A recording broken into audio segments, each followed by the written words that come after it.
Tutto pronto per l'avvio del confronto tra le due squadre, vediamo i capitani, Murillo da una parte e dall'altra parte è pronto anche Jorge Alba a dare il via a questo pomeriggio di Pescara del Palla Rigopiano e sarà un confronto sicuramente molto interessante. Va a far ripartire l'acqua e sapone. Suggerimento per Luca Ian, ottimo il pallone per Calderoli, ancora nel mezzo, grande gol, grande vantaggio dell'acqua e sapone, grande qualità della squadra di Scarpitti, rivedremo questo gol. Di marcatura da parte del Petrarca, quindi una sbavatura difensiva che non ti puoi permettere con queste qualità in campo. Entrando Calderoli ha dato ancora più dinamicità al quintetto. Ma a proposito di Luca, attenzione, una sbavatura ed è una notizia per Mammarella. Non c'è altro da dire. Non c'è altro da c'è dire. soltanto da vedere questa traversa. Una traversa piena, in bocca al lupo naturalmente, e quindi un po' distratta in campionato, ma piano piano sta arrivando, come è arrivato adesso Fusari per il 2-0 dell'acqua e sapone. Stiamo rivedendo Luca Ian, poi dalla sinistra da parte di Murillo, combinazione con Luca Ian, poi palla dall'altra parte con Fusari. Seguiamo, fa da solo il numero 7, poi arriva la nuova conclusione sporcata, conclusione di Parrelli, prosegue ancora sotto misura Parrelli, qui grandi proteste, avrebbero voluto.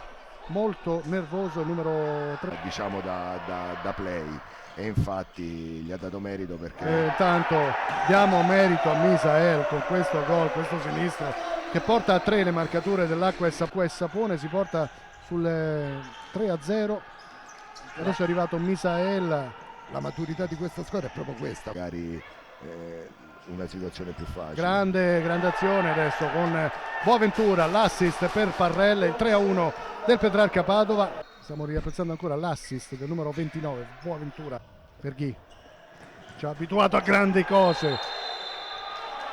Anche qui abbiamo visto una grandissima qualità, il palo sì, palo interno però, vedete come si abbracciano. Non entra la palla. Grande gol, doppietta personale per lui, 4-2. Concessi per battere la punizione, aspettava, ma in questo momento non ed è viene il 4-4 di Jorge Alba, è un'altra partita, il 4-4 di Jorge Alba. Fornari, sinistro, Mammarella sotto misura, il vantaggio del Petrarca Padova con Jorge Alba, 4-5.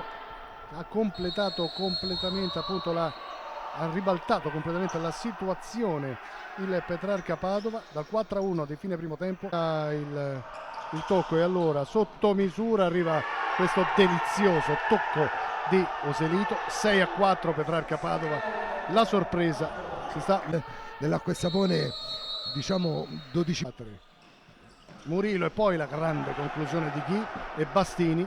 Un applauso per il portiere. Scarica per Murillo perde il pallone ed è finita qui, penso, perché questo è Fornari per il 4-7 più 3.